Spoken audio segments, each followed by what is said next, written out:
So I truly believe after you make those calls to property managers and real estate agents, even wholesalers that understand that area, and you get all the research and feedback that you can, you will be able to avoid the bad areas. You're also going to avoid getting into properties that are not within your criteria. And remember, if you start to go outside of your criteria, you're going to slow down your progress, right? So stay within your buy box, your investor identity, and your criteria. So now that you have that covered, what we need to do next is lead generation. You're not just looking for any house, you're looking for that specific house. And there's a difference between the retail market and off market or the wholesale market. A traditional home buyer, a family, they usually go to the bank, they get pre-qualified for a loan, they get to pay the maximum amount for a house that's already fixed up and pretty, they move all their furniture and belongings in on the first day, and they live happily ever after. It's an emotional purchase, and they probably only need to look for about 5 to 10 houses, right, before they find the true house that they want. Now, us as investors, we don't want to pay top dollar, top retail. We want a discount. We want something that's a little ugly. We want something that needs that has some flaws, that needs some repairs to it, right? We want to go in there and add more value to the property and make it to our criteria and to the tenant that we're going to serve in that neighborhood. For us, in order to find that deal, you might have to evaluate 80 deals or so, right? Truly,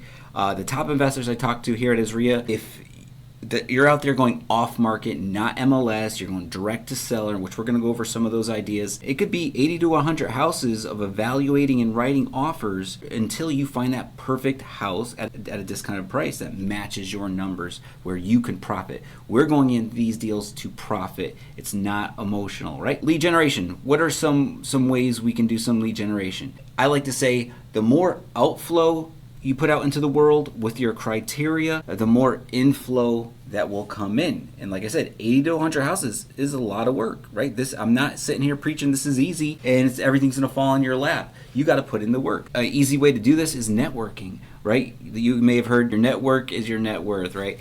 So relationships. I truly believe real estate investing is 80% relationships or more. So it doesn't cost you anything. It takes your time, but it's well worth it. You're going to go talk to people that are just like you, that love to do what you do, and you're going to have a bunch of great conversations. So go to real estate investing meetups. So you can go to meetup.com. There's Bigger Pockets. And most importantly, I always say check out your local real estate investing association that's licensed through the National RIA and go meet the people. When you go to these meetings, especially the RIAs, you're going to meet attorneys that are in real estate, insurance agents, real estate agents, property managers, contractors, air conditioning companies, title companies. All these people are there to provide services to the real estate investor. So you can go to some of these meetings and meet them all in one shot, right? And what you're going to do is go out there and say, hey, my name is Mike. I'm a landlord. I'm looking to buy a rental property in this neighborhood at this price, at this size, with these features. If you have anything, let me know. I'd like to take a look and write an offer. Let's not make this harder than it really is.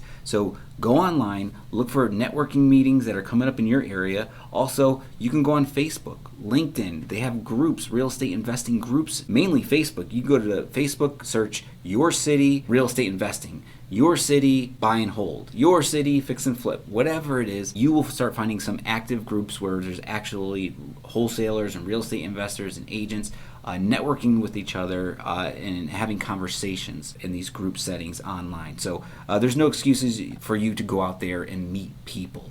Be shameless. I always say you got to tell the cashier at the grocery store, your friends, your family. Everyone needs to know what you're doing. Don't feel embarrassed. Don't think, whatever it may be. Everyone must know, I'm looking for ugly houses. I'm looking for vacant houses. I'm looking for a problem that has a property associated with it that hopefully maybe you can help find the solution with your cash or your investment skill set to get that homeowner out of that situation where you could then go in and turn it around. So prospecting is next, right?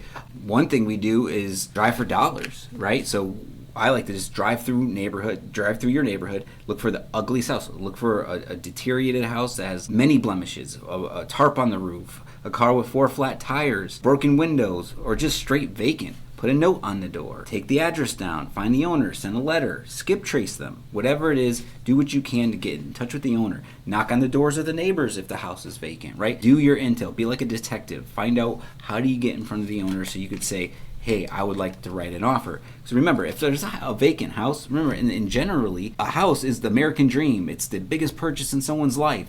If it's vacant, something's going on. You want to know. So where are other places you could prospect outside of driving around neighborhoods? MLS, multiple listing service. This is retail, right? But remember, agents sell houses retail on the MLS. So can you find deals? It's market specific. It depends on the market at the time, and it depends on the property, right? Sometimes what I like to look for on MLS is properties that been on the market a long time, DOM, days on market. If the average days on market is about 30 days in your area, well, if there's a property on there for 60, 70, 80 days, something's wrong. You want to inquire about that property. And sometimes people just put vacant, distressed houses on the MLS. It isn't as often, but you still need to look. You need to let your agent, your real estate agent, or have a portal set up where you're getting new leads, new listings hit the market. You get notified, which is called a portal. An agent will set up for you, and you just every day you can just check in, see if anything new's on there, right?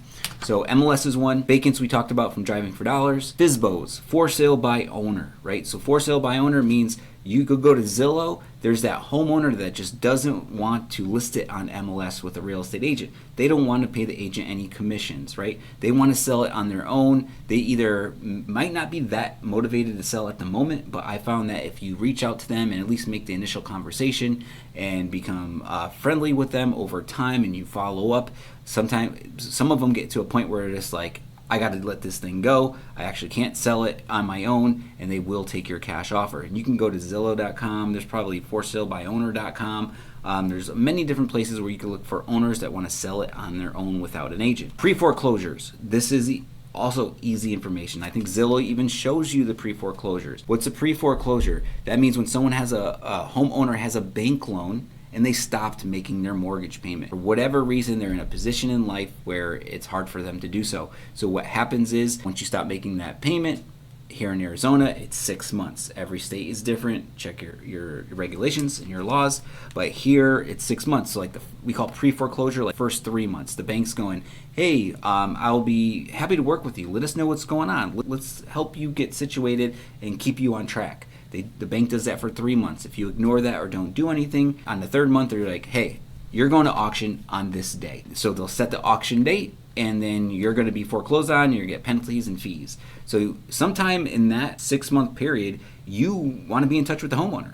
You don't want to wait for it to go to the auction and where you got to go bid and get driven up on price. Your goal as an investor and going off market is finding those homeowners before and like during that process, but before it would actually go to the auction. That's where the play is made. And you can get that list, like I said, probably on Zillow. You can go to your local investor-friendly title company. Like I said, your local RIA will have one of those for you, so it's not hard to find. And a lot of title companies that work with investors, or most title companies in general, have marketing departments. So what they'll do is they'll provide marketing services to you for free. They'll definitely give you the foreclosure list for free. They'll give you other lists. They'll give you, sometimes they do some marketing for you. They'll do some flyers for you, some emails for you. So you just got to sit down with that marketing rep and see how they can help you. In turn, though, the idea is if you did get some traction with those leads or you're able to buy a house or assign a house, close that deal with that title company.